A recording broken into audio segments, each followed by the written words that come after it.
One of the most iconic structures in the entire world is the Eiffel Tower, or La Tour Eiffel as the French refer to it. The tower was created as the focal point of the Paris Globes Fair in 1889 with the intention of celebrating the 100th anniversary of the French Revolution and showcasing France's cutting-edge mechanical capabilities to the rest of the world.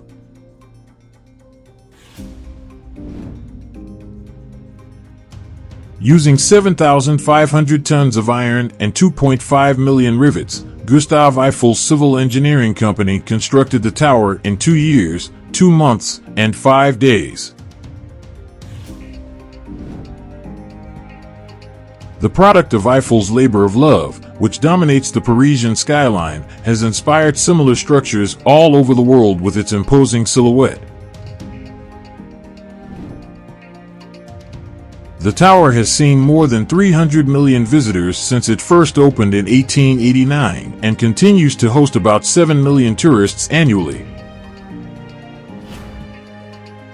The Iron Tower still has mysteries to be revealed despite the enormous number of individuals who have climbed it. Subscribe to AWZ and make sure to hit the notification button and get more of our upcoming videos.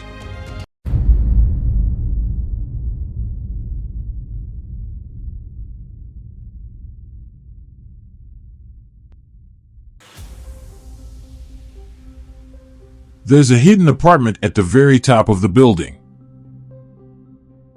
When Gustave Eiffel was designing the tower that bears his name, he was quite astute and incorporated a private apartment for himself. In this apartment, he entertained notable guests such as Thomas Edison. The apartment is now open for the public to tour. The tower wasn't designed by Gustave Eiffel. In spite of the fact that Gustave Eiffel's name is associated with the structure, Maurice Koechlin and Émile Nouguier, both of whom worked for Eiffel's company, were the ones who created the blueprints for the tower. The two engineers collaborated with a French architect named Steven Sylvester on the designs for the monument, and then they placed those designs into a competition to choose which exhibit would serve as the primary draw for the World's Fair.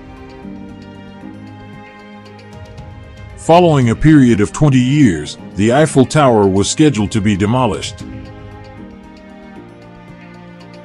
During the World's Fair, the tower was constructed with the intention of demonstrating France's supremacy in the field of industry. This was described earlier. After 20 years, however, it was intended to be demolished. Because Eiffel had been so ingenious in installing a radio antenna and a wireless telegraph transmitter in the tower, the government ultimately judged that it was too useful to knock down. The destruction of the Eiffel Tower was an order given by Hitler. During the time that Germany invaded France during the Second World War, Adolf Hitler gave the order for the Eiffel Tower to be destroyed. However, the instruction was never carried out in any way. However, some of the French resistance were successful in exacting their vengeance. They severed the wires that controlled the elevators in the tower, which meant that the Nazis had no choice except to ascend the steps in order to raise their flag. The Statue of Liberty and the Eiffel Tower are related to one another in some way. Before the construction of the Eiffel Tower began, Gustave Eiffel's company was commissioned to design the internal framework for the Statue of Liberty. Eiffel entrusted his faithful employee Maurice Koechlin with this responsibility. They started off by demonstrating their ironwork with the Statue of Liberty. The Eiffel Tower is home to its very own post office. A quaint post office may be found on the first floor of the tower, nestled in close proximity to the various gift shops. If you purchase a postal card and a stamp at the Eiffel Tower's post office and then have your item mailed from there, it will be delivered with a postmark that is completely unique. The Eiffel Tower functioned as a research facility at the same time. On the third floor of the Eiffel Tower, Mr. Eiffel established a meteorology laboratory where he carried out research in physics and aerodynamics and constructed a wind tunnel. The discovery of cosmic rays was made after Eiffel allowed other scientists to utilize the laboratory for their own research and let them use the facilities there as well. The Eiffel Tower rotates continuously. Even though it is resistant to wind, the big iron structure will nevertheless swing when there is a storm. It is possible for it to relocate if the weather is particularly severe. The heat of the sun also has an effect on the tower, causing the iron to expand and contract by up to 7 inches. Wind isn't the only thing that may move the massive tower, though. Heat from the sun is another factor. The names of famous scientists are engraved all over the Eiffel Tower. Not only did the French scientists and engineers who worked in the 19th century donate their names to Parisian streets, but 72 of their names are also etched on the Eiffel Tower. This ensures that their contributions to science and engineering will not be forgotten by history.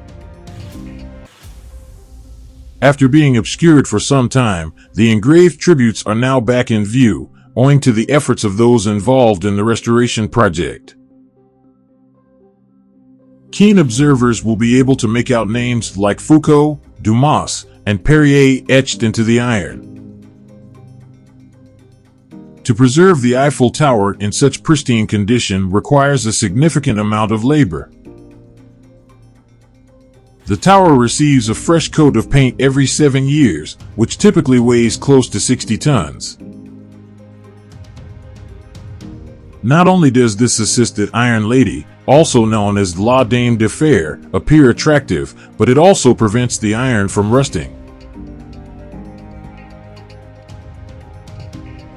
An underground military facility can be found beneath the Eiffel Tower.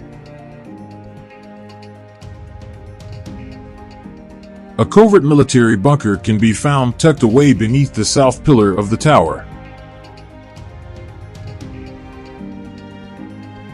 This bunker may have a direct connection to the neighboring École Militaire via a lengthy underground passageway.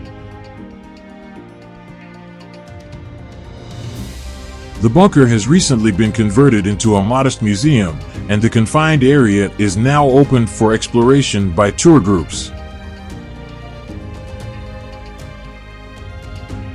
A champagne bar can be found at the very top.